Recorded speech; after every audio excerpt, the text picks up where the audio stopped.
খুব মজা লাগে না? তাই সুদ নিয়ে কিছু কথা আমরা শুনবো, রাজি আছেন তো? সবাই রাজি? সুদের সাথে ইসলামের কোন সম্পর্ক? জোরে বলেন, সম্পর্ক। সুদ আছে যেখানে মুমিন যাবে না। সুদ হচ্ছে পুঁজিবাদী অর্থনীতির হাতিয়ার।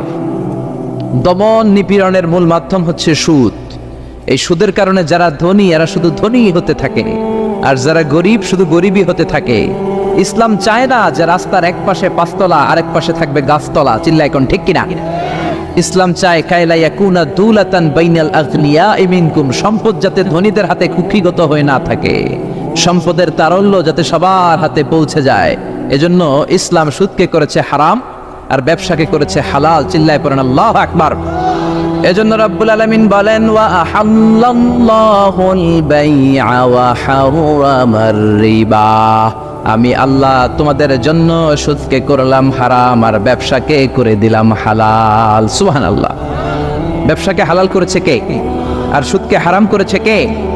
সুদের মধ্যে দেখা যায় অনেক লাভ, অনেক টাকা, অনেক বরকত, শুধু বেড়ে যায়। আল্লাহ বলে তোমাদের দৃষ্টিতে টাকা বেড়ে যায়, আমি আল্লাহর কাছে বাড়ে না। আর তোমরা যখন যাকাত দাও, দান করো, তোমাদের দৃষ্টিতে দেখা যায় টাকা কমে যায়, কিন্তু আমি আল্লাহর কাছে টাকা কমে না। সুবহানাল্লাহ। এজন্য সুদকে আল্লাহ নিশ্চিহ্ন করে দিবেন। ইয়ামহাকুল্লাহ ওয়া ইউরবিস সাদাকাত। আল্লাহ বলে আমি সুদকে নিশ্চিহ্ন করে দেব, সুদকে আমি ধ্বংস করে দেব, সুদের ভেতরে কোনো বরকত দেব না। আর ব্যবসা করলে সামান্য ব্যবসার ভেতরে বরকত ঢুকিয়ে দিবে কে? আরো জোরে বলেন কে? বিশ্বনবী সুদখোরদের উপর লানত দিয়েছে। কি দিয়েছে? লাআনা রাসূলুল্লাহ আকিলার রিবা ওয়া মুকিলাহু ওয়া কাতিবাহু ওয়া শাহিদাইহি। যারা সুদ খায়, যারা সুদ দেয়, যারা সুদের দলিল লেখক, যারা সুদের সাক্ষী থাকে, সবার উপরে বিশ্বনবী লানত দিয়েছেন। জোরে পড়েন নাউযুবিল্লাহ। এজন্য খবরদার, সুদের সাথে মুসলমানদের কোনো সম্পর্ক। বিশ্বনবী বলেছেন, আর রিবা সালাসু ওয়া সাবউনা বাবান, সুদের রয়েছে 73টা গুনাহ। কয়টা গুনাহ? আরো জোরে বলেন কয়টা? সুদের মধ্যে 73টা গুনাহ। আইসারুহা আইয়ান কাহার রাজুলু উম্মা, 73টা গুনার মধ্যে সবচাইতে ছোট্ট গুনাহ হলো নিজের মায়ের সাথে জিনা করা। 73টা গুনাহ, আর সবচেয়ে ছোট গুনাহ হচ্ছে আইয়ান কাহার রাজুলু উম্মা, ব্যক্তি তার মায়ের সাথে জিনা করবে। এটা যদি সবচেয়ে ছোট গুনাহ হয়, তাহলে বড় গুনার অবস্থা কি? বড় গুনাহটা কি জানার দরকার আছে না নাই? আল্লাহ সেটাও বলে দিলেন, ফাআযানু বিহারবিম মিনাল্লাহি ওয়া রাসূলিহি। সুদের সবচেয়ে ছোট গুনাহ মায়ের সাথে জিনা করা, আর সুদের সবচেয়ে বড় গুনাহ আল্লাহর সাথে যুদ্ধ করা। করবেন নি? পারা যাবে না আল্লাহর সাথে যুদ্ধে? সে আল্লাহ কবে থেকে ক্ষমতায় বসে? এখন তো আল্লাহ বুড়া হয়ে গেছে। হ্যাঁ, আল্লাহর ক্ষমতা কি আগের মতো আছে? জোরে বলেন আছে। এজন্য সুদের সবচেয়ে ছোট গুনাহ মায়ের সাথে জিনা, সবচেয়ে বড় গুনাহ কার সাথে? যুদ্ধ। আরো জোরে বলেন। এজন্য বিশ্বনবী বলতেন, ইজতানিবু আস-সাবআল মুবিকাত, 7টা ঈমান বিধ্বংসী, আমল বিধ্বংসী কাজ থেকে তোমরা বেঁচে থাকবা। 1 নম্বরে হলো শিরক, আল্লাহর সাথে শিরক করবা না। 2 নম্বরে হলো মাতা পিতার সাথে অবাধ্যতা করা। 3 নম্বরে জাদু দেখানো, জাদু টুনা করা। 4 নম্বরে অন্যায়ভাবে কাউরে হত্যা করা। 5 নম্বরে এতিমের সম্পদ খাওয়া। 6 নম্বরে কোনো নারীকে অন্যায়ভাবে জিনার অপবাদ দেওয়া। 7 নম্বরে সুদ খাওয়া। কি খাওয়া? এই 7টা কাজ করলে আপনার ইমানটাকে ধ্বংস করে দিবে কে? চিল্লায় বলেন কে? এজন্য দুনিয়াতে যারা সুদ খায় তাদের সম্পদে কোনো বরকত নাই, তাদের শুধু রোগ আর রোগ, টেনশন আর টেনশন। আছে না নাই? আবার বিশ্বনবী বললেন, যারা সুদ খায় তাদের 3টা শাস্তি। কয়টা? আরো জোরে বলেন কয়টা? 1 নম্বরে কিয়ামতের দিন, আল্লাযীনা ইয়াকুলুনার রিবা লা ইয়াকুমুনা ইল্লা কামা ইয়াকুমুল্লাযী ইয়াতাখাব্বাতুহু শাইতানু মিনাল মাস। সুদের 1 নম্বর শাস্তি, কিয়ামতের দিন সুদখোর যখন কবর থেকে উঠবে, রব্বুল আলামিন তাকে জিনে ধরা রোগীর মতো, পাগলের মতো উঠায় দিবে। সুদখোর কবর থেকে উঠে ভূতে ধরা রোগীর মতো, জিনে ধরা রোগীর মতো, পাগলের মতো লাফাতে লাফাতে উঠবে। তারে দেখে কিয়ামতের ময়দানের সবাই বুঝবে লোকটা হলো সুদখোর। কি খোর? আরো জোরে বলেন। এটা হচ্ছে 1 নম্বর শাস্তি। 2 নম্বর শাস্তি বিশ্বনবী বললেন, আমি স্বপ্নে দেখলাম কিছু লোকের পেট হচ্ছে বিশাল বড় ঘরের মতো, আর ওই পেটের ভেতরে দেখলাম ভয়ঙ্কর বিষাক্ত সাপ। জিব্রাইল রে বললাম, ও জিব্রাইল, মান হাউলা, এরা কারা? বিশ্বনবী বললেন, হাউলা ইয়াকালাতুর রিবা, এরা হলো আপনার উম্মতের মধ্য থেকে যারা সুদ খেয়েছে ওই সুদখোর লোকগুলা। পড়েন না আউযুবিল্লাহ। 3 নাম্বার শাস্তি, বিশ্বনবী বলেন যে রাতে আমাকে মেরাজে নেওয়া হলো, রাআইতু লাইলাতা উসরিয়া বি, মেরাজের রাতে আমি দেখলাম রক্তের একটা নদী, ওই নদীর উপর কিছু লোক সাঁতার কাটে। কিসের নদী দেখছেন কোনদিন? রক্তের নদী আমরা কোনদিন দেখেছি? রক্তের একটা নদীর ভেতরে কিছু লোক সাঁতার কাটে। সাঁতার কাটতে কাটতে বাঁচার জন্য যখন পারে আসতে চায়, তীরে আসতে চায়, কিছু ফেরেশতারা অনেক বড় বড় পাথরের খণ্ড নিয়ে বসা, তীরের দিকে আসতে চাইলে প্রচন্ড জোরে পাথর নিক্ষেপ করে তার চেহারার দিকে। পাথরের আঘাতে ওই লোকটার চেহারা ছিন্ন বিচ্ছিন্ন হয়ে যায়। লোকটা চিৎকার করতে করতে আবার রক্তের নদীর মাঝখানে চলে যায়। আবার তীরে আসতে চাইলে আবার পাথর আসে না নাই? জোরে বলেন। বিশ্বনবী বললেন মান হাউলা ইয়া জিবরিল, ও জিব্রাইল এরা কারা? বিশ্বনবী বললেন এরা হলো আপনার সুদখোর উম্মত। এরা কারা? এজন্য সুদ খাওয়া যাবে? জোরে বলেন, সুদ খাওয়া যাবে? খবরদার, সুদ খাওয়া যাবে না। সুদের বিপরীতে আমরা ব্যবসা করব। ব্যবসায় বরকত দিয়েছে কে? বিশ্বনবী বললেন রিজিককে আল্লাহ 10 ভাগ করেছেন, তার 1 ভাগ দিয়েছেন পৃথিবীর অন্যান্য পেশার ভেতরে, আর 9 ভাগ দিয়ে দিয়েছেন ব্যবসার ভেতরে। সুবহানাল্লাহ। রিজিকের 9 ভাগ থাকে ব্যবসার ভেতরে, এজন্য সুদ খাওয়া যাবে না। সুদের সাথে ইসলামের কোনো সম্পর্ক। আমরা ব্যবসা করব। আপনি মুশারাকা সিস্টেমে, মুদারাবা সিস্টেমে, আপনি মুরাবাহা সিস্টেমে ব্যবসা করেন, ওই ব্যবসায় বরকত দিবে কে? জোরে বলেন কে? সুদ হারাম এই কারণে, কারণ টাকার ভেতর থেকে টাকা আসে না। আপনি 1 লক্ষ টাকার একটা বান্ডিল আপনার আলমারির ভেতরে আজকে রাখলেন, 1 বছর পরে খোলার পরে এটা কি 1,10,000 টাকা হবে? 1,05,000, 1,02,000, 1,10 টাকা, 1,05 টাকা, 1,01 টাকা? 1 টাকাও পারবে না। কত থাকবে? 1 লাখই থাকবে। কারণ টাকার ভেতর থেকে টাকা আসে না। টাকার ভেতর থেকে টাকা আসে যখন ওই টাকার সাথে শ্রম যুক্ত হয়, যখন টাকার সাথে কষ্ট যুক্ত হয়, যখন টাকার সাথে মেধা যুক্ত হয়। ঠিক কি না? তো আপনি টাকা দিয়ে কেমন করে টাকার ভেতর থেকে টাকা নেন? এটা হারাম। হয়তো আপনাকে ব্যবসা অংশগ্রহণ করতে হবে, লাভ লস দুইটাতে অংশগ্রহণ করতে হবে, রিস্কও থাকবে। আপনি ব্যবসায় টাকা দিয়ে শুধু লাভ নিলেন, লস নিলেন না, এটাই সুদ। ঠিক কি না? আপনার লাভও নিতে হবে, লস নিতে হবে, ঝুঁকিও নিতে হবে। এইটার নাম হলো ব্যবসা। হয় আপনি ব্যবসা করবেন, তা না হলে আপনি কর্জা হাসানা দিবেন। কি দিবেন? কর্জা হাসানা দিলে ওই ব্যক্তির মর্যাদা বাড়িয়ে দেয় কে? চিল্লায় বলেন কে? 3 সিস্টেমে ব্যবসা করবেন। কয় সিস্টেমে? সবাই বলেন, আরো জোরে বলেন। 1 নাম্বার হচ্ছে মুশারাকা সিস্টেম। মুশারাকা, পার্টনারশিপ। আমি আপনি শেয়ার, 3-4 জন মিলে শেয়ার, আমার টাকা আপনার টাকা, আর দুজনে মিলে ব্যবসা করব। আমার যদি ধরেন 4 লক্ষ টাকা হয়, আপনার যদি 6 লক্ষ টাকা হয়, তাহলে যেই লাভ হবে তার 60% নেবেন আপনি, 40% নেব আমি। লসও যদি হয় 60% আপনার উপর, 40% আমার উপর। এই ব্যবসাকে বৈধ করেছে কে? আরো জোরে বলেন না। 2 নম্বরে হচ্ছে আল মুদারাবা। মুদারাবাও বৈধ। মুদারাবা মানে হচ্ছে আপনার টাকা আমার শ্রম। আল্লাহ আমার কোনো টাকা দেয় না, আমি মিসকিন, আমি ফকির, আমি দেব শ্রম, আপনি দিবেন টাকা। কত পার্সেন্ট লাভ হলে কে কতটা নিব এটা আমরা ভাগ করে নিব। কিন্তু লস হলে আমার কোনো লস নাই, কারণ আমার শ্রম আপনার টাকা, আমি যে খাটছি এটাই তো আমার লস। ঠিক কিনা? কথা বলেন। আর টাকা যেহেতু আপনার, পুরো লস নেবেন আপনি। এই সিস্টেমও ব্যবসা যায়। 3 নাম্বার হচ্ছে আল মুরাবাহা। বুঝার চেষ্টা করেন। আমার ঘরে ফ্রিজ নাই, ফ্রিজের দাম 1 লক্ষ টাকা। কয় লাখ টাকা? আপনি আমার বাজার থেকে 1 লক্ষ টাকা দিয়ে একটা ফ্রিজ কিনে আমার কাছে 1,20,000 টাকা বিক্রি করবেন। এটা আমি কিস্তিতে দিব আপনারে, 6 মাসের কিস্তিতে দিব। আপনার লাভ হচ্ছে আপনি 1 লক্ষ টাকা দিয়ে কিনে 1,20,000 বিক্রি করছেন, 20,000 লাভ। আর আমার লাভ হচ্ছে আমার কাছে কোনো টাকা নাই, আমি ফ্রিজের মালিক হয়ে গেলাম, কিস্তিতে দিয়ে 6 মাস পরে আমি টাকাও পূর্ণ করে দিলাম। এটাকে বলে মুরাবাহা। শাহজালাল ইসলামী ব্যাংক, আল রাফা ইসলামী bank, Bangladesh Islamic bank limited, এই 3টার সিস্টেমে আপনাদের সাথে বিজনেস করে। আল মুদারাবা, আল মুশারাকা, আল মুরাবাহা। যেই সিস্টেমে আপনি করেন না কেন, এগুলোর কবুল করে নেবে কে? কিন্তু এগুলো না করে 100 টাকার বান্ডিল দিয়ে বললেন এই নাও 100 টাকার বান্ডিল, এখানে 10,000 টাকা আছে, সুদে লাগালাম, মাসে দিবা 1,000। কয় হাজার? আরো জোরে বলেন। এখন মাস শেষে 1,000 দিতে পারে না, ওইটার উপর আবার বাড়তে শুরু করলো। আল্লাহ বলে লা তাকুলু আর রিবা আদাফা মুদাফা। খবরদার, চক্রবৃদ্ধি হারে সুদ খেও না, মাহাজনী সুদ খেও না। কার কথা? আরো জোরে বলেন, কথাটা কার? মাহাজনী সুদ খাওয়া যাবে না, চক্রবৃদ্ধি হারে সুদ খাওয়া যাবে না। তাহলে ব্যাংকের সুদ খাওয়া তো যাবে না।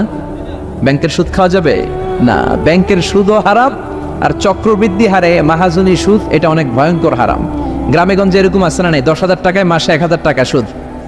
কথা কন আছে। এখন দিতে পারে না, সুদ আবার বেড়ে যায়। এখন 2,000 হয়ে গেছে, এরপরের মাসেও দিতে পারে না, 3,000 হয়ে যায়। এরপরে কে আসলটা দেওয়া লাগবে না, তুই সুদ চালা। কি চালা? সুদ চালাইতে চালাইতে বাড়ি নাই, ভিটা নাই, জমি নাই, টিউবওয়েল নাই, পরনের লুঙ্গিও নাই। আছে না নাই? এটার বলে মহাজনী সুদ, এটার বলে চক্রবৃদ্ধি হারে সুদ। এই সুদ খাওয়া যাবে না। এজন্য সুদ আপনি খেলে এই সুদের এই সম্পদের ভেতরে কোনো বরকত নাই, এটাকে ধ্বংস করে দিবে কে? চিল্লায় বলেন কে? এজন্য আপনি ব্যবসা করবেন। আল্লাহ বললেন হাল্লাল্লাহুল বাইআ ওয়া হারামার রিবা, আমি আল্লাহ ব্যবসাকে তোমাদের জন্য হালাল করলাম, সুদকে করলাম হারাম। এখন আমরা সুদ খাবো না ব্যবসা করব? জোরে বলেন, সুদ না ব্যবসা? ব্যবসার সিস্টেম হচ্ছে আপনাকে লাভ লস দুইটাতে অংশগ্রহণ করতে হবে। আপনি যদি বলেন না আমি শুধু লাভ নিব, লস নিব না, এটা ব্যবসা হবে? এটা সুদ হবে। এটা কি হবে? চিল্লায় বলেন কি হবে? এরপর ইসলাম বলে লা মাইসার, কোনো জুয়া চুরি থাকবে না। বিজনেসের মধ্যে জুয়া চুরি নাই, মানে লটারি নাই। কিন্তু বাংলাদেশে লটারি সিস্টেম আছে না নাই?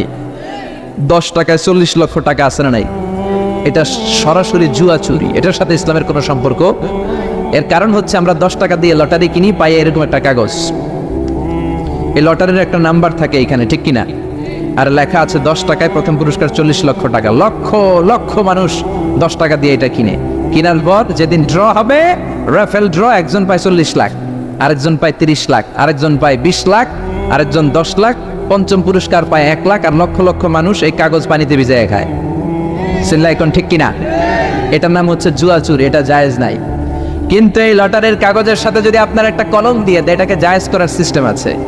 এই 10 টাকার লটারির, যখন আপনি লটারিটা কিনবেন, আপনাকে যদি একটা কলম দিয়ে দেয়, তাহলে কেমন যেন আপনি 10 টাকা দিয়ে একটা কলম কিনলেন।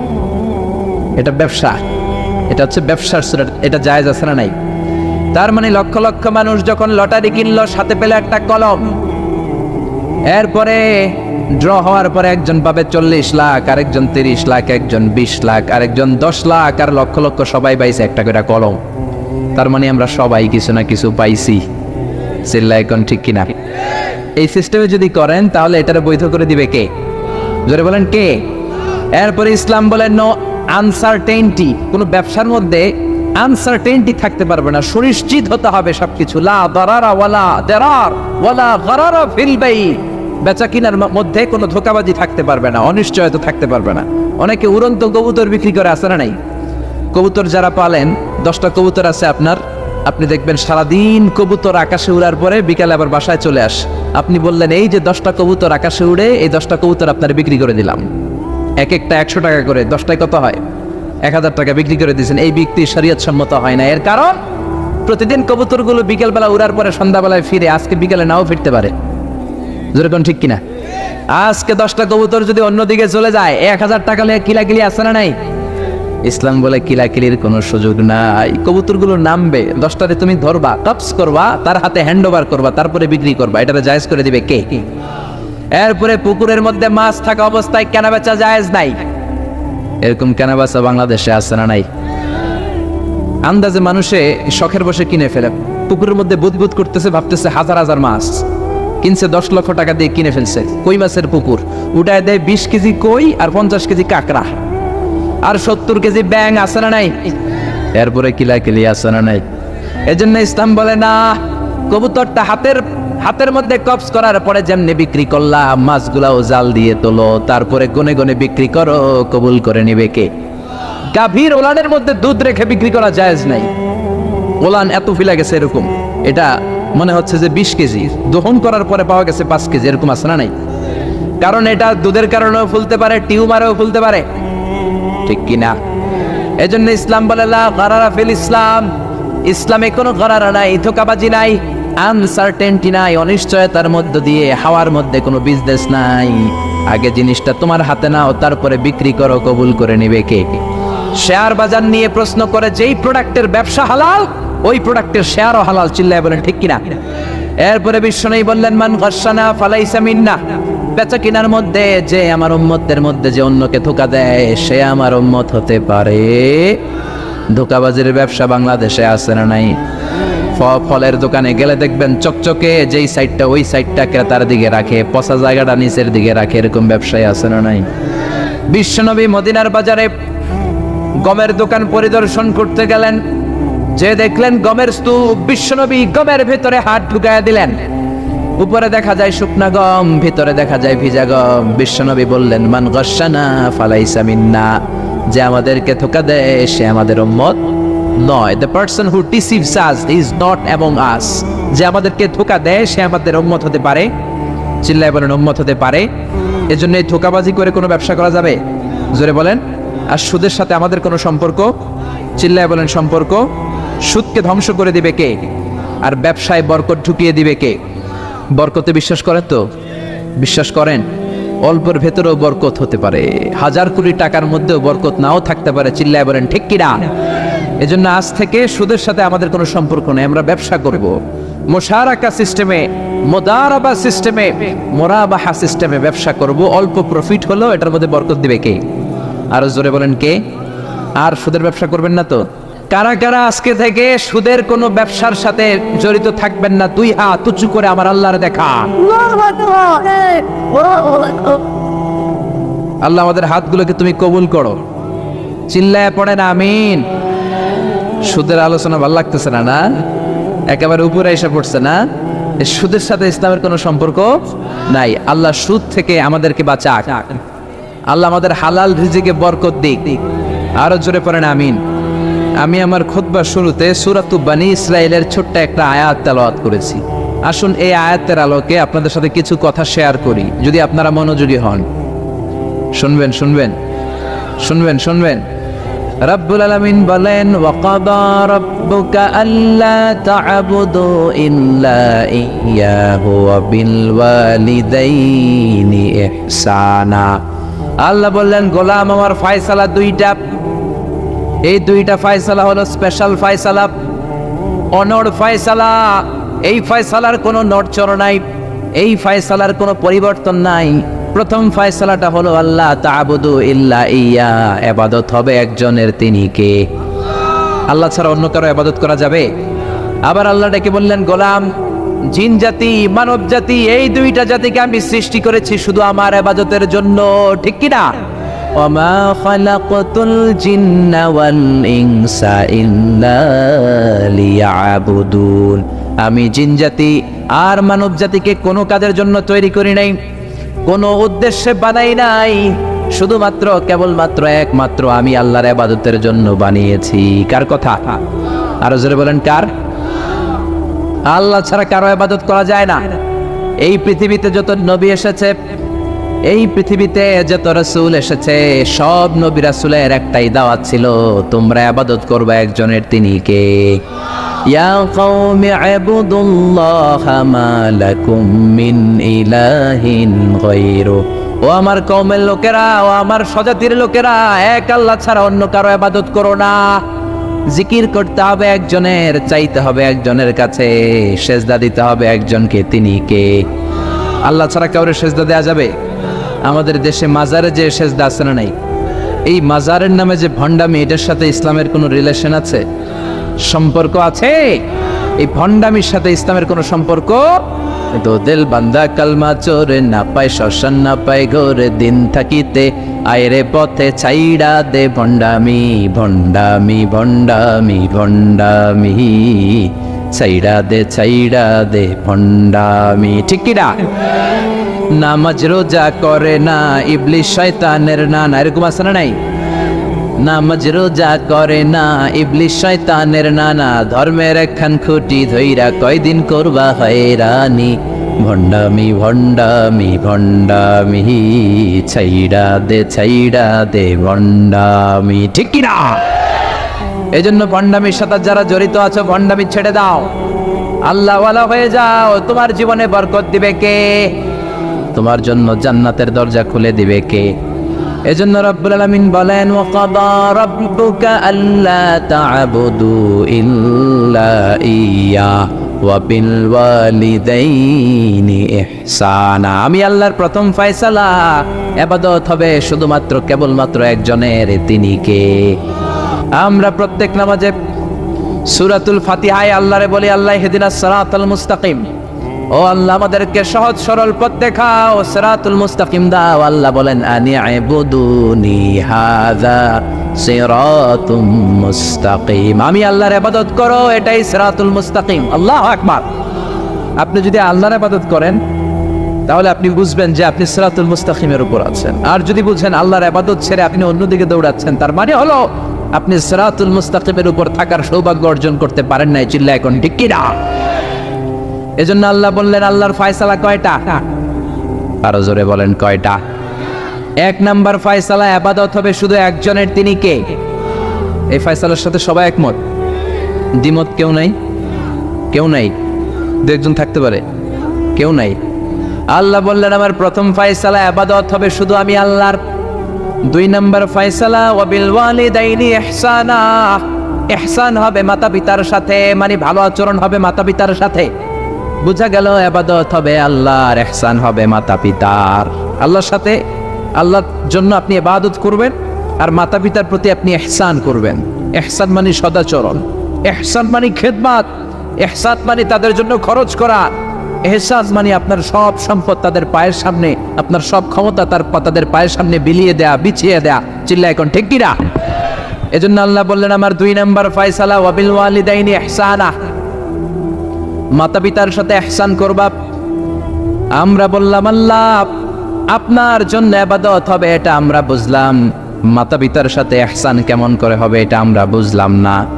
আল্লাহ বললেন ইহসান কাকে বলে যদি না বোঝো তাহলে বুঝে নাও, ইম্মা ইয়াবলুগান্না ইনদাকাল কিবারা আহাদুহুমা আও কিলাহুমা ফালা তাকুল লাহুমা উফ। আল্লাহ নিজেই ইহসানের ব্যাখ্যা দিচ্ছেন। আল্লাহ বললেন ইহসানের প্রথম তাফসীর হলো আব্বা আম্মা একজন কিংবা দুইজন যখন বার্ধক্যে উপনীত হয়ে যায়, যখন বয়সে পৌঁছে যায়, খবরদার তাদের কোনো কাজে তুমি নাক ছিটকাতে পারবা না, তাদের কোনো কাজে নাক ছিটকাতে পারবে না, তাদের কোনো কাজে এমনকি উফ শব্দটাও বলা যাবে না। চিল্লা এখন ঠিক কিনা? কারণ আমরা যখন ছোট ছিলাম বাবা মারে কষ্ট দিয়েছি কি দেই নাই? আপনার কত বছর আগের ঘটনা মনে আছে? আপনার বয়স যখন 3 তখন আপনি কি করছিলেন মনে আছে? তো ওইটাই যদি মনে না থাকে, বয়স যখন 2 ছিল ওগুলো মনে আছে? বয়স যখন 1 ছিল ওগুলো মনে আছে? জ্বালাতনটা তো ওই সময় বেশি করছে। চিল্লা এখন ঠিক কিনা? শীতের রাত, আমাকে নিয়ে আমার মা ঘুমালো, আমাকে রেখেছে ডান দিকে, পেশাব করে ডান পাশটা আমি ভিজিয়ে দিয়েছি। আমার মা আমাকে ঘর থেকে বের করে দেয় নাই, শীতের রাতে বাম দিকে আমাকে শোয়ালো। কনকনে মাঘ মাসের শীতের রাতে বাম পাশটাতেও পেশাব করে ভিজিয়ে দিলাম, আমার মা আমারে ঘর থেকে বের করে দেয় নাই।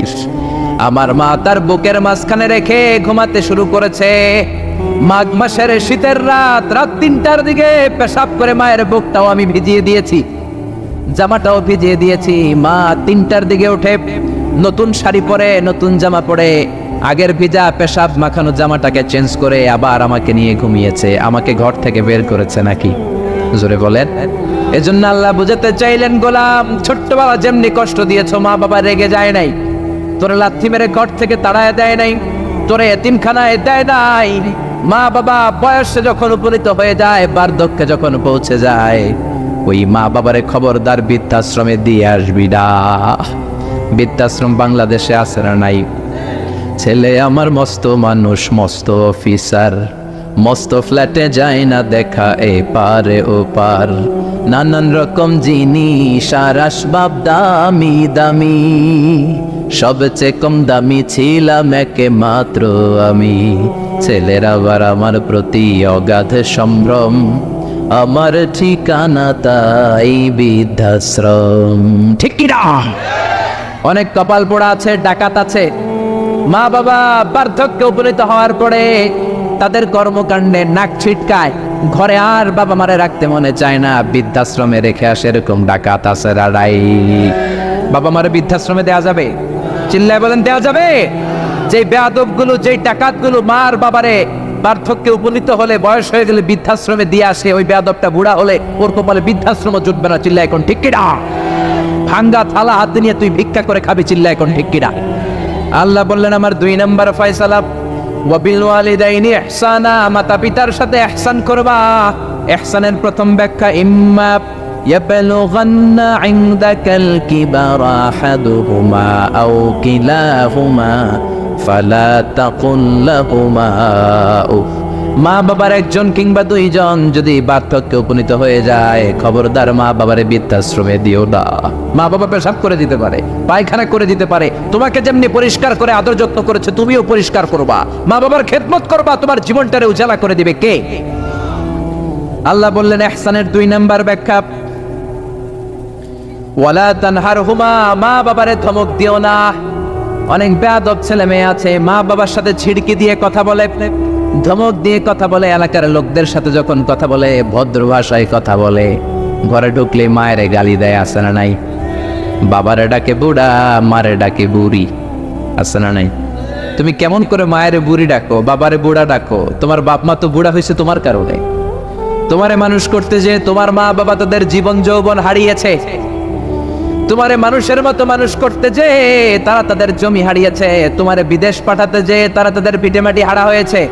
যেই বাবা মা তোমার জন্য সব কিছু ছেড়েছে, খবরদার ফালা তানহারহুমা, ওই বাবা মারে ধমক দিবা না। কার কথা? চিল্লায় বলেন কার? এরপর আল্লাহ বললেন ওয়ালা তানহারহুমা ওয়া কুল লাহুমা কওলান কারীমা, তাদেরকে ধমক দিবা না, বরং তাদের সাথে ভালো আচরণ করবা, কোমল ভাষায় কথা বলবা। যত ভদ্রতা তুমি জানো, যত কার্টিসি তুমি জানো, যত সফটনেস তোমার জানা আছে, যত ভদ্রতা তুমি শিখেছো, সব ভদ্রতা তুমি ইউজ করবা তোমার মা বাবার সাথে। যত কোমল ভাষা তুমি জানো, যত শুদ্ধ কথা তুমি জানো, সব তোমার মা বাবার জন্য তুমি ইউজ করবা। চিল্লায় কোন ঠিক কিনা? এরপরে রাব্বুল আলামিন বললেন ওয়াখফিদ লাহুমা জানাহায-যুল্লি মিনার রাহমাতি ওয়া কুর রাব্বিরহামহুমা কামা রাব্বায়ানি সাগীরা, তাদের জন্য রহমতের ডানা বিছিয়ে দাও।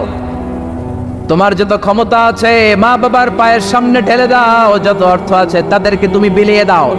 আর বাবা মা একজন কিংবা দুইজন যদি দুনিয়া ছেড়ে বিদায় নেয়, তাদের কবরের সামনে দাঁড়িয়ে চোখের পানি ছেড়ে পড়তে আরম্ভ করে দাও রব্বিরহামহুমা কামা রাব্বায়ানি সাগীরা ওয়া কুর রাব্বিরহামহুমা কামা রাব্বায়ানি সাগীরা। ও আল্লাহ, ছোট্টবেলা বাবা মা যেমনি আমার আদর দিয়ে সোহাগ দিয়ে কাছে টেনে নিয়েছে, কিয়ামতের দিন কবরের ভেতরে তুমিও আমার বাবা মারে আদর করে কাছে টেনে নিও। পড়ে না আমিন? চিল্লায় পড়ে না আমিন? এজন্য ইবাদত হবে একজনের, তিনি কে?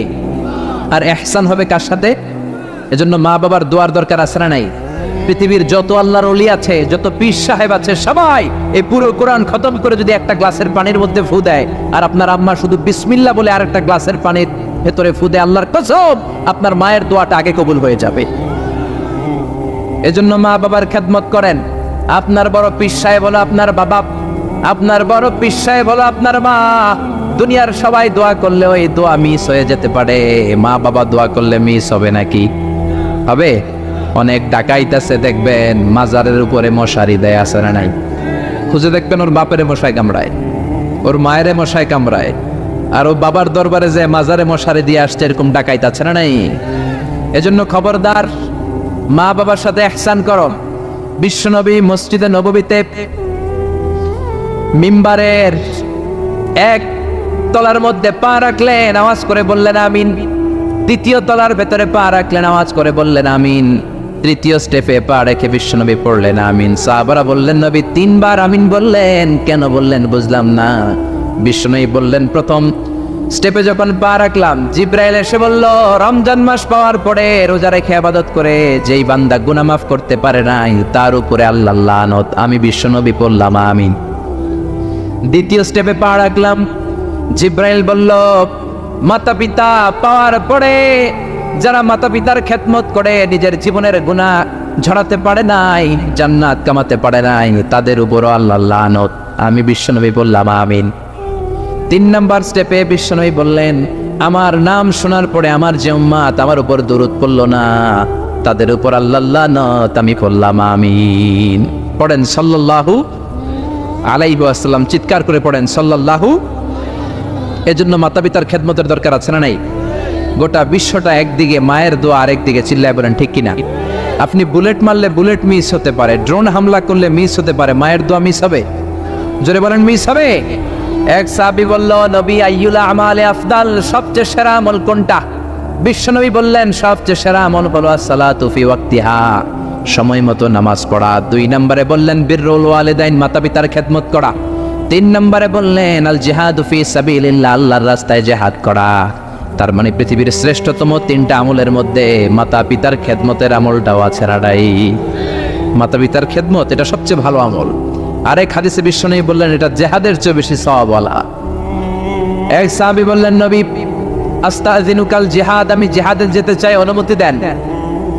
বিশ্বনবী বললেন তোমার বাবা মা কেউ বেঁচে আছে নাকি? সাহাবী বললেন বেঁচে আছে। বিশ্বনবী বললেন ফাফিহিমা ফাজাহিদ, যাও বাবা মার খেদমত শুরু করে দাও। বাবা মার খেদমত করলে ঘরে বসেই জিহাদের সওয়াব পাবা, ঘরে বসেই জিহাদের সওয়াব পাওয়া যাবে। রিদার রাব্বি ফি রিদাল ওয়ালিদ ওয়া সাকাতুহু ফি সাকাতিল ওয়ালিদ, বাবা মা খুশি তো আরশের মালিক খুশি, বাবা মা না খুশ তো আরশের মালিকও না খুশ। চিল্লা এখন ঠিক কি না? এজন্য বিশ্বনবী বলতেন তোমাদের প্রত্যেকের ঘরের ভেতরে 2টা জান্নাত আছে, কারণ জান্নাতে 2টা স্পেশাল দরজা আছে। একটা দরজার নাম হলো আল আব মানে আব্বা, আরেকটা দরজার নাম হলো আল উম মানে আম্মা। একটা দরজার নাম বাবা, আরেকটার নাম মা। এজন্য বিশ্বনবী বলেন এই 2টা দরজার সাথে তোমরা কি আচরণ করবা তোমাদের ডিসিশন। ওমা জান্নাতুকা ওয়া নারুক, বাবা মাই তোমার জান্নাত, বাবা মাই তোমার জাহান্নাম। বাবা মার সাথে ভালো আচরণ করলে 8টা জান্নাতের দরজা তোমার জন্য খুলে দিবে কে? আর খারাপ আচরণ করলে জাহান্নাম আছে না নাই? তোমার বাবা মা যদি কাফের হয়, হিন্দু হয়, বৌদ্ধ হয়, তারপরও ভালো আচরণ করবা, ঠিক কি না? বাংলার জমিনে এরকম অনেক হিন্দু ফ্যামিলি আছে, হিন্দু ইয়াং ছেলে মুফাসসিরে কোরআনের তাফসীর শুনে হাতে হাত রেখে কালিমা পড়ে মুসলমান হয়ে গেছে, আছে না নাই? কিন্তু মা তো মুসলমান হয় নাই, বাবা তো মুসলমান হয় নাই, বাপ মা হিন্দুই রয়ে গেছে। তো বাপ মা হিন্দু, ছেলে মুসলমান, তুমি কি মা বাবার সাথে খারাপ আচরণ করতে পারবা? কথা বলেন। মা বাবা হিন্দু হোক, নাস্তিক হোক, বৌদ্ধ হোক আর খ্রিস্টান হোক, মা বাবার দোয়া নিতে হবে, আশীর্বাদ নিতে হবে। চিল্লা এখন ঠিক কি না? বিশ্বনবীর শালী নাম কি বলেন তো, কেউ জানেন? বিশ্বনবীর শালীর নাম কি? আসমা। মাশাআল্লাহ, আসমা বিনতে আবি বকর বিশ্বনবীর শালী। উনি মুসলিমা, কিন্তু উনার মা ছিল মুশরিকা। বিশ্বনবীরে বললেন, নবী আমি মুসলিমা কিন্তু আমার মা মুশরিকা, কাফেরা, এখন আমি কি করব? আমার মায়ের সাথে কি ভালো আচরণ করব নাকি? বিশ্বনবী বললেন খবরদার, মা মুশরিক হোক কাফের হোক তারপরেও তোমার মা, ঠিক কি না? সিলিহা, দোয়া দাও, ভালো আচরণ করো, সম্পর্কটারে মিলায় রাখো, তোমার জান্নাতে ঢুকাই দিবে কে? 3 জিনিসের দিকে তাকালেই সওয়াব। 3টা জিনিসের দিকে তাকানোর সাথে সাথে আপনার আমলনামায় সওয়াব দিবে কে? 1 নম্বর নাযার ইলাল কোরআন, কোরআনের দিকে যখন নজর করে তাকাবেন আপনার আমলনামায় সওয়াব দিবে কে? সুবহানাল্লাহ কইতে মনে চায় না? 2 নম্বরে কাবা, কাবার দিকে তাকালে সওয়াব দেয় কে? 3 নম্বরে নাযার ইলা ওয়াজহিল ওয়ালিদাইন, মাতা পিতার চেহারার দিকে নজর করে তাকালে সওয়াব দেয় কে? এজন্য বিশ্বনবী বললেন সালাসু দাওয়াতিন মুস্তাজাবাত, 3 ব্যক্তির দোয়া কোনোদিন আল্লাহ ফিরায় না। 1 নম্বরে দাওয়াতুল মুসাফির, মুসাফিরের দোয়া। আপনি সফর করেন না মাঝে মাঝে, কক্সবাজারে যাচ্ছেন, সিলেট যাচ্ছেন, এই যে গাড়ির মধ্যে বসে আছেন, ওই সময় আপনি দোয়া করবেন বেশি বেশি। ওই সফর অবস্থায় দোয়া করলে ওই দোয়া কবুল করে কে? 2 নম্বরে দাওয়াতুস সাইম, রোজা রেখে দোয়া করলে কবুল করে কে? 3 নম্বর দাওয়াতুল ওয়ালিদাইনি লিওয়ালাদিহি, মাতা পিতা যখন চোখের পানি ছেড়ে হাত 2টা তুলে আল্লাহর কাছে ছেলে মেয়েদের জন্য দোয়া করে, ওই দোয়াটাও কবুল করে কে? এজন্য সবার আগে দোয়া চাইবেন মা বাবার কাছে। কার কাছে? আমাদের কাছে অনেকে দোয়া চায়, আমরা বলি আরে তোমার মায়ের কাছে চাও, তোমার আব্বার কাছে চাও। আমার দোয়া তোমার জন্য কবুল হতেও পারে, নাও হতে পারে, কিন্তু তোমার মা তো তোমার জন্য মুস্তাজাবুদ দাওয়া, তোমার বাবা তো তোমার জন্য মুস্তাজাবুদ দাওয়া। তোমার মা হাতটা তোলার সাথে সাথেই কবুল। চিল্লায় কবি সুবহানাল্লাহ। একজন বাবা এবং মা ছেলে মেয়েদের জন্য কতটা কষ্ট সহ্য করে, কতটা জ্বালা যন্ত্রণা সহ্য করে, বাবা মা না হওয়ার আগে এটা কেউ বুঝবে? আপনি শুধু ওয়াজ শুনতে পারবেন, কিন্তু বুঝবেন তখন যখন একটা ছেলে হবে, যখন একটা মেয়ে হবে, ঠিক কি না? এজন্য বিশ্বনবী বলতেন আল জান্নাতু তাহতা আকদামি উম্মাহাতিকুম, ও দুনিয়ার মানুষেরা শোনো শোনো, যেই জান্নাতের জন্য তোমরা পাগল, যেই জান্নাতের বর্ণনা শুনলে তোমাদের হৃদয় ঠান্ডা হয়ে যায়, যেই জান্নাতে যাওয়ার জন্য তোমরা ইবাদত করো, ওই জান্নাত থাকে তোমাদের মায়ের পায়ের তলায়। এই দুনিয়ার পুরুষ মানুষদের পায়ের নিচে থাকে জুতা, জুতার নিচে থাকে বালি, আর এই দুনিয়ার এক একটা মহিলার পায়ের নিচে থাকে তার ছেলে মেয়েদের জান্নাত। ওগো মা তুমি এই ধরনের শ্রেষ্ঠ নেয়ামত, তোমারই পদতলে রয়েছে জান্নাত। ওগো মা তুমি এই ধরনের শ্রেষ্ঠ নেয়ামত, তোমারই পদতলে রয়েছে জান্নাত। সুবহানাল্লাহ পড়েন। এই পৃথিবীটারে 100 বার বিক্রি করলে যে টাকা হবে, ওই টাকা দিয়ে জান্নাতের একটা চেয়ারের দাম হবে? সবাই বলেন, হবে না। আচ্ছা, এই পৃথিবীটারে 5000 বার বিক্রি করলে যেই মূল্য বা টাকা পাওয়া যাবে, ওই টাকা দিয়া জান্নাতের একটা টেবিল কিনা যাবে? আর যেই 8টা জান্নাত মায়ের পায়ের নিচে পড়ে আছে, ওই পা দুইটার দাম আল্লাহর কাছে বেশি না কম? জোরে বলেন, বেশি না কম? এই জন্য এক সাহাবী বললেন, নবী মান আহাক্কু বিহুসনি সাহাবাতি ইয়া রাসূলুল্লাহ, এই দুনিয়ায় এত মানুষ, এত বন্ধু, এত সাহাবী, এত লোক, কার সাথে ভালো আচরণ করব? বিশ্বনবী বললেন, উম্মুকা, তোমার মায়ের সাথে। সুম্মা মান, তারপরে কার সাথে? তোমার মায়ের সাথে। তারপরে কার সাথে? তোমার মায়ের সাথে। 3 বার। আর এক হাদিসে আছে 4 বার বললেন তোমার মায়ের সাথে, 5বার বললেন তোমার পিতার সাথে। সুবহানাল্লাহ। মায়ের মর্যাদা 4 গুণ বেশি। কয় গুণ? এর কারণ আল্লাহ কোরআনে বলে দিলেন সূরা লোকমানে, হামালাতু উম্মুহু, মায়ের মর্যাদা এত বেশি হওয়ার কারণ হলো, বাবা তোমারে পেটে ধরে নাই, পেটে ধরেছে কে? ওয়াহানানা আলা ওয়াহান, 10 মাস 10 দিন বাবা কষ্ট সহ্য করে নাই, করেছে কে? ওয়াফিসালুহু ফি আমাইন, 2 বছর বাবা তোমারে দুধ খাওয়ায় নাই, দুধ খাওয়ালো কে? কত লিটার দুধ, কত গ্যালন দুধ, কত কেজি দুধ মায়ের বুক থেকে আপনি খেয়ে খেয়ে সাবার করছেন 2 বছরে, কোনো হিসাব আছে? জোরে বলেন। বিশ্বনবী বললেন, লাউ কাতাআতা জিলদাক, তোমার চামড়াটা কেটে কেটে রোদে শুকিয়েও যদি মায়ের 2 পায়ের 2টা জুতা বানিয়ে দাও, ছোট্টবেলায় 1 ঢোক দুধ যে তুমি খেয়েছো, সেই 1 ঢোক দুধের শোধ আদায় হবে নাকি? মায়ের একেবারে দুধের দাম কাটিয়া গায়ের চাম, পাপস বানাইলেও ঋণের শোধ হবে না। এমন দরদি ভাবে কেউ হবে না আমার মা গো, এমন দরদি ভাবে কেউ হবে না আমার মা গো। পড়েন না আল্লাহু আকবার। বিশ্বনবীর সাহাবী নাম হলো আলকামা। কি নাম? সবাই বলেন কি নাম? আলকামা বিশ্বনবীর সাহাবী। ইন্তেকালের আগে আলকামার জিহ্বা দিয়ে কালেমা বেরোয় না। 3 দিন যাবত বিছানায় পড়ে আছে, মুমূর্ষ, মরে যাবে, কিন্তু জিহ্বা দিয়ে কালেমা বেরোয় না। বিশ্বনবী বলেছেন, লাকিনু মাউতাকুম লা ইলাহা ইল্লাল্লাহ, তোমরা মরণের আগে তোমাদের মুমূর্ষ রোগী মৃতদের সামনে লা ইলাহার তালকিন দাও। যখন দেখবেন আপনার চাচার রুহুটা বের হয়ে যাচ্ছে, দাদার রুহুটা বের হয়ে যাচ্ছে, বাবার রুহু বের হয়ে যাচ্ছে, তার শিওরের সামনে, কানের সামনে বসে পড়তে আরম্ভ করবেন, লা ইলাহা লা ইলাহা ইল্লাল্লাহু মুহাম্মাদুর রাসূলুল্লাহ সাল্লাল্লাহু। কিন্তু বলবেন না, এই কালেমা পড়ো, কালেমা পড়ো, কালেমা পড়েন, কালেমা পড়েন, এগুলো বলবেন, শুধু তালকিন দিবেন। ওটা থেকেই উনি বুঝবেন, কারণ মৃত্যুর একটা কষ্ট আছে না নাই? মৃত্যুর যন্ত্রণায় সে অস্থির, আপনি জোরাজুরি করতেছেন কালেমা পড়, সে যদি বলে না পড়বো না, ঝামেলা আছে না নাই? এজন্য কানের সামনে শুধু তালকিন দিবেন। বিশ্বনবী বললেন, লাকিনু মাউতাকুম লা ইলাহা ইল্লাল্লাহ, তোমাদের মৃতদের সামনে, মুমূর্ষদের কানের সামনে শুধু লা ইলাহা পড়বা।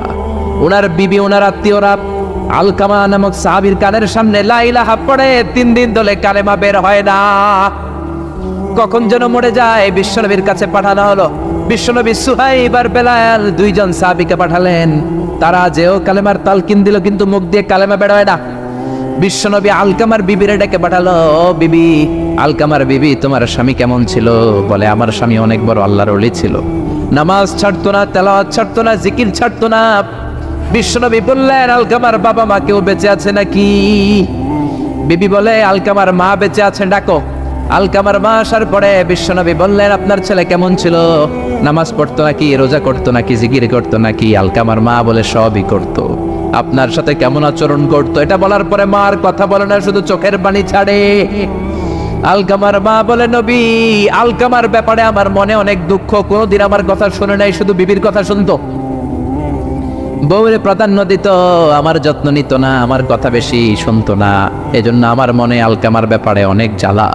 বিশ্বনবী বললেন, আপনার ছেলেরে মাফ করে দেন।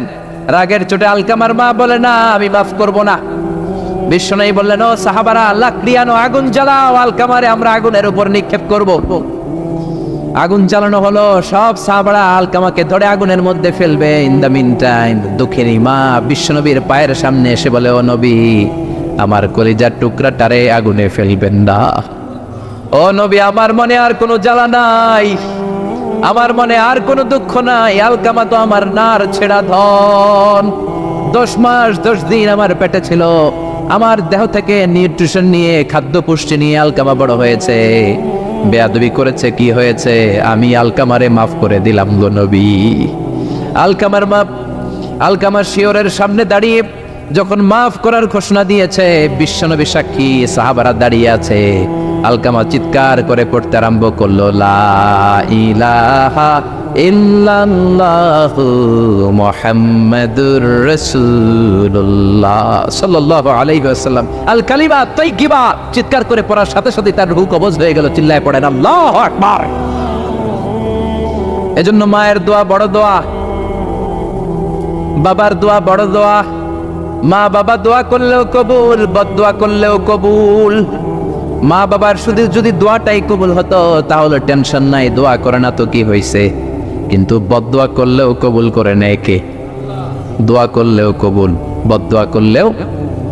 সৈয়দনা ইব্রাহিম আলাইহিস সালাম সৈয়দনা ইসমাঈল আর হাজরাকে, আরবিতে নাম হলো হাজার, রেখে গেলেন মক্কায়।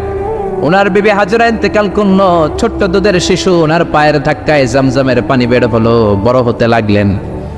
শৈশব পেরিয়ে কৈশোর, কৈশোর পেরিয়ে যৌবন, তাগড়া যুবক। তখন জুরহুম নামক একটা কওমের একটা মেয়েকে তিনি বিয়ে করলেন। বিয়ে করে সুখের সংসার শুরু করলেন আল্লাহর আদেশে।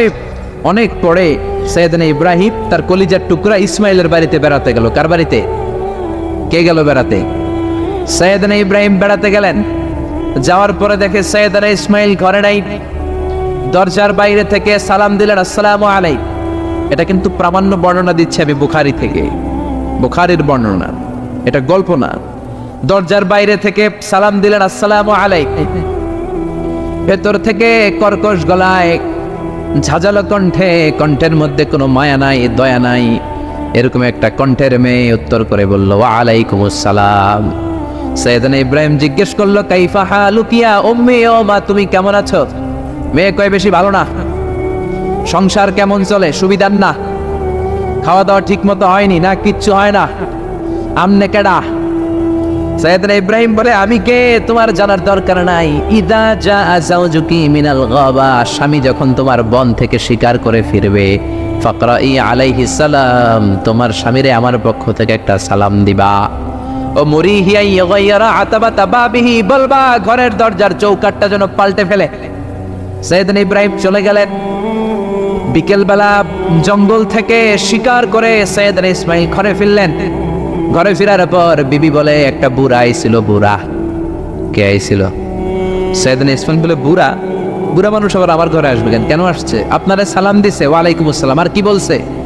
বলেছে আপনি যেন ঘরের দরজার চৌকাঠ পাল্টে ফেলেন। ও মিয়া, চোর বোঝে চোরের সিগন্যাল, পুলিশ বোঝে পুলিশের সিগন্যাল, নবী বোঝে নবীর সিগন্যাল, ঠিক কিনা? সৈয়দনা ইসমাইল তো বুঝে ফেললেন, কিরে ঘরের দরজার চৌকাঠ পাল্টে ফেলো, এরকম রূপক কথা, মেটাফরিক্যাল ইঙ্গিত দুনিয়ার সাধারণ মানুষ দিতে পারে না। চিৎকার দিয়ে বিবিরে বললেন, ও কপাল পুড়ি, তুই কি করলি? নিজের কপাল পুড়লি, নিজের কপালে নিজে কোরাল দিলি। যেই লোকটারে বুড়া বুড়া বলে সম্বোধন করলি, ওই লোকটার কেউ নয়, আমার জন্মদাতা পিতা, এই জামানার সবচেয়ে বড় পয়গম্বর ইব্রাহিম খলিল। আমার বাবা যে সিগন্যাল দিয়েছে এটা তো গ্রিন সিগন্যাল না, এটা রেড সিগন্যাল। তার মানে তোর তালাক দিতে বলেছে, গেট আউট, গেট আউট, ডিভোর্সিও তালাক দিয়ে দিলাম, যা। আপনার আব্বাও যদি বলে তোমার বউরও তালাক দিয়ে দাও, দিয়ে দিবেন নাকি? এবার দিয়ে দিয়েন না। আপনার বাবাও বাবা, ইসমাইলের বাবা ইব্রাহিমও, কথা বলেন। সৈয়দনা ইব্রাহিম ছিলেন আল্লাহর জালিল কাদের পয়গম্বর। আকাশ থেকে ওহী আসলে নবীরা কথা বলে, মন গড়া নবীরা কিছু বলে না। আপনার বউকে যদি আপনার বাবা বলে তোর বউরে তালাক দে, দিয়ে দিয়েন না। আবার কি করবেন? বুঝাবেন। বাবারও বুঝাবেন, বিবিরও বুঝাবেন, ঘরের ভিতরে সংলাপ করবেন, সমঝোতা করবেন। আমাদের দেশের দুই নেত্রী সংলাপ করে না তো কি হয়েছে? আমরা করি, আমরা ঘরে ঘরে সংলাপ করব, সমঝোতা করব, ঠিক কি না? মিলায়ে দিবেন, মিলায়ে দিলে বরকত আছে না নাই? কেউ ঝগড়া লাগলে মিলাবেন, মারামারি লাগলে মিলাবেন, কেউ যদি আরেকজনরে মারতে যায় উদ্ধত হয় মিলায়ে দিবেন। যারা মিলায়ে দেয় তাদের মর্যাদা বাড়ায় দেয় কে? কিন্তু সমাজের কিছু দুষ্ট চরিত্রের লোক আছে, দুইজন যদি মারামারি লাগে আরো লাগায়া দেয়, আছে না নাই? আগুন লাগলে আপনারা কি ডালেন? অনেকে তেল ডালে, আছে না নাই? এখন আগুন লাগলে কি তেল ডালবেন না পানি ডালবেন? মিলায়ে দিবেন, বউরেও বুঝাবেন, বাবারও বুঝাবেন, দুইজনরে বুঝায় আস্তে ধীরে আগাবেন। তালাক তো অনেক পরের কথা। ইসলামের দেয়া অনুশাসন যদি আমরা মেনে চলি, কোনোভাবেই তালাক হবে না। স্বামীকে আল্লাহ কিছু দায় দায়িত্ব দিয়েছেন, স্ত্রীকে আল্লাহ কিছু দায় দায়িত্ব দিয়েছেন। এই দুইটা দায়িত্ব যে কত গুরু দায়িত্ব, গোটা বিশ্বব্যাপী এই দায়িত্বের মধ্য দিয়ে বিশ্বটা চলে। পৃথিবীর প্রথম স্বামী ছিলেন সাইয়েদনা আদম, পৃথিবীর প্রথম বউ ছিল হাওয়া, সেখান থেকে স্বামী স্ত্রীর এই জীবন আছে না নাই? স্বামী আর স্ত্রী বানায় যেজন মিস্ত্রি, সে বড় আজব কারিগর, ঠিক কিনা? স্বামী আর স্ত্রী বানায় যেজন মিস্ত্রি, সে বড় জটিল কারিগর। এজন্য এই সম্পর্কটা বড় ভয়ঙ্কর সম্পর্ক, এটাকে মিলিয়ে রাখতে হবে। তালাকের সিস্টেম হচ্ছে, প্রথমে আপনি ফাইদুহুন্না, কোরআন বলে আপনি প্রথমে স্ত্রীকে ওয়াজ করবেন। ঝগড়া হলে কি করবেন? ঘরে ওয়াজ নাই, আছে মারামারি আর কিলাগিলি। ওয়াজ করবেন, ওয়াজেও কাজ হচ্ছে না, বুঝানোর চেষ্টা করবেন, বুঝে না। এরপর আল্লাহ বললেন ওয়াহজুরুহুন্না ফিল মাদাজিআ, বিছানা আলাদা করে দাও, তুমি এক রুমে ঘুমাবা, তোমার বিবিরে দিবা আরেক রুম। কিছুদিন বিচ্ছেদ চললে ওই বিবির অন্তরে ভালোবাসা তৈরি করে দিবে কে? সুবহানাল্লাহ পড়েন। এখন ওয়াজ করলেন, বুঝাইলেন, বুঝে না। বিছানা আলাদা করলেন, তাও শোনে না। এবার ওয়াদরিবুহুন্না, কোরআন বলল বউরে শাসন করো। অনেকে বলে বউরে পিটাও, না, পিটানোর কথা বলে নাই। ওয়াদরিবুহুন্না মানে তাদেরকে শাসাও, শাসন করো। মুফাসসিররা এটার তাফসীর করতে যে হয়রান হয়েছে যে কি দিয়ে পিটাবে। কোন মুফাসসির কয় খেজুরের ছোট্ট ডালা দিয়ে এরকম বাড়ি মারবে, আর বলবে ভালো কথা কই হনুস না কেন। অনেকে বলবে, অনেক মুফাসসির বলেছে মেসওয়াক দিয়ে বাড়ি মারবে, তোমার এত বোঝাই বুঝো না কেন? দুইটা ছেলে মেয়ে হয়েছে আমাদের, এত সুন্দর সংসার, হানিমুন করেছিলাম কক্সবাজারে, স্মৃতিগুলো কি তোমার মনে পড়ে না? তুমি আমার কৈতরি, তুমি আমার টুনটুনি, তুমি আমার সোনামণি, এগুলোকে বুঝাবেন। এরপরও মানে না। অনেক মুফাসসির কইছে বালিশ দিয়া পিটাইবেন, কোল বালিশ দিয়া, যাতে হাত পা না ভাঙে। ওয়াদরিবুহুন্না, অনেক ডাকাইতেছে লাড়ি দিয়া পিটায়, আছে না নাই? ইসলাম বলে না না, বনিবনা না হলে প্রথম স্টেপ ওয়াজ করো, বুঝাও। 2 নম্বরে বিছানা আলাদা করে দাও, তারপরেও মানে না। 3 নম্বরে ওয়াদরিবুহুন্না মানে শাসন করো, যার যেরকম দরকার ওরকম শাসন করবেন, তাতেও হয় না। তারপরে ফাবাআসু হাকামাম মিন আহলিহি হাকামাম মিন আহলিহা, এই 3টা স্টেপেও কাজ হয় না। আপনার মুরব্বিদের ডাকবেন, সালিস, মেয়ের পক্ষের মুরব্বিদের ডাকবেন, 2 পক্ষের বেআইনরা মিলে মিলছিল করে দেওয়ার চেষ্টা করবে, তাতেও কাজ হয় না। 4টা স্টেপ শেষ, 5ম স্টেপ হলো তালাক। আর আমরা দইরেই কই 3 তালাক, আছে না নাই? ওমরে ফারুকের জামানায় এক লোক তার বউরে দিছে 100 তালাক, রাগের চোটে। এরকম ডাকাইত আমাদের দেশে আছে না নাই? এখন বিবি এসে বলে, ওমরে ফারুক 100 তালাক দিয়েছে আমার স্বামী, কি করব? সাইয়েদনা ওমরে ফারুক বলে, তোর ডাকাইত স্বামীটা কোথায়? কয় এই জায়গায়। কিরে কয় তালাক দিছিস? কয় 100টা। দিবি 3টা, 100টা দিলি কেন? কয় রাগের মাথায় দিছে। কয় দাঁড়া, তোর বিচার করতেছে। 3 তালাকে তোর বউ তালাক, বাকি 97 তালাক তোর পিঠে পড়বে। সুবহানাল্লাহ কইতে মন চায় না? এজন্য এই হচ্ছে তালাকের সিস্টেম। কতগুলো স্টেপ আপনি পার হলেন, তারপরেও আপনি একসাথে 3 তালাক দিবেন না।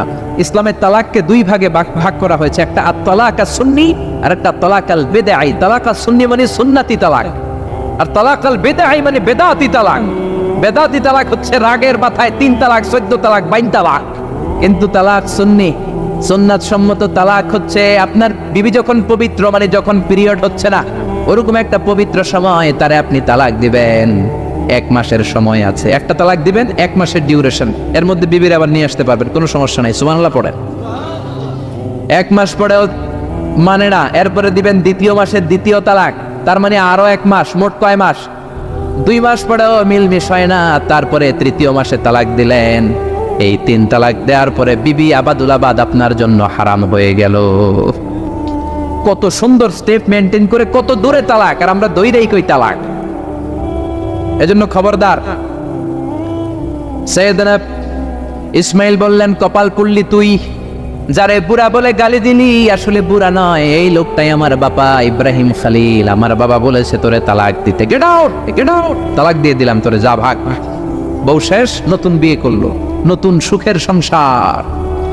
3 বছর পর সৈয়দনা ইব্রাহিম আবার ছেলের বাড়িতে বেড়াতে আসলেন। আজকেও সৈয়দনা ইসমাইল ঘরে নাই। সৈয়দনা ইব্রাহিম আজকে সালাম দিলেন, আসসালামু আলাইকুম। সৈয়দনা ইব্রাহিম সালাম দিলেন। আজকে ঘরের ভেতর থেকে জাদুমাখা কণ্ঠে, মধুমাখা কণ্ঠে, সুরেলা কণ্ঠে একটা মেয়ে বলল, ওয়া আলাইকুমুস সালাম। সৈয়দনা ইব্রাহিম বললেন, কাইফা হালুকি ইয়া উম্মি মা, কেমন আছো? মেয়েটা বলে, আলহামদুলিল্লাহ আলা কুল্লি হাল, সব সময় আলহামদুলিল্লাহ। সব সময় কি? তোমাদের জীবন যাপন কেমন চলে? খুব ভালো চলে। তোমার স্বামী কই? বনে গিয়েছে। এবার মেয়েটা বলে, আপনি কে? সৈয়দনা ইব্রাহিম বলে, আমার পরিচয় দেব না। মেয়েটা বলে, আপনার পরিচয় না দিল আপনার সাথে কথা বলবো না। আমরা স্বামী স্ত্রী 2 জন থাকি মরুভূমির মাঝখানে, আমাদের খোঁজ খবর নেওয়ার কেউ নাই। আপনি কে এরকম দিল দরিয়ার একজন মুরব্বী আমাদের খোঁজ নিতে আসলেন? আপনার পরিচয়টা আপনি বলেন। সৈয়দনা ইব্রাহিম তার পরিচয় দেয় না। মেয়ে বলে, পরিচয় না দিলে আমি কথাও কই না। বাধ্য হয়ে ঘরের ভেতরে ঢুকলেন। জোর করে মেয়েটা সৈয়দনা ইব্রাহিমকে ঘরে ঢুকালেন, রুটি বানিয়ে খাওয়ালেন, গোশত খাওয়ালেন, খেজুর খাওয়ালেন, শরবত খাওয়ালেন। ও মিয়া, আগেরটাও মাইয়া, এইটাও পার্থক্য আছে না নাই? মেয়েটা বলে, আমার জন্য দোয়া করেন। সৈয়দনা ইব্রাহিম চোখের পানি ছেড়ে দোয়া করে দিলেন, মেয়েটার মাথায় হাত বুলিয়ে দিলেন, আর বললেন, ইদা জা যাওজুকি মিনাল গাবা, তোমার স্বামী যখন বন থেকে আসবে, ফাকরাই আলাইহিস সালাম, তোমার স্বামীর আমার পক্ষ থেকে সালাম দিবা। ওয়া মুরিহি আইয়াসবিতা আতাবাতা বাবিহি, আর বলবা আমি বলছি ঘরের দরজার নতুন চৌকাঠ যেন জীবনেও না পাল্টায়। ঘরের দরজার এই নতুন চৌকাঠটা যেন কোনোদিন। সৈয়দনা ইসমাইল ফিরে আসলেন। আসার পরে বিবি বলে, একজন মুরব্বী এসেছিল, নুরানি চেহারার একজন মুরব্বী। মুরব্বী শুই না। সৈয়দনা ইসমাইল তো ভয় পেয়ে গেছেন, লাফ দিয়ে উঠছে, কি মুরব্বী, কেমন আচরণ করেছিলি বল। কারণ আগের একটা তিক্ত অভিজ্ঞতা আছে না নাই? ভাবছে আজকেও কোনো গন্ডগোল হইল নাকি। বিবি বলে, না, আপনি রাখবেন না, আপনি চিন্তিত হবেন না, আমি অনেক আপ্যায়ন করেছি, অনেক সাদর সম্ভাষণ দিয়েছি।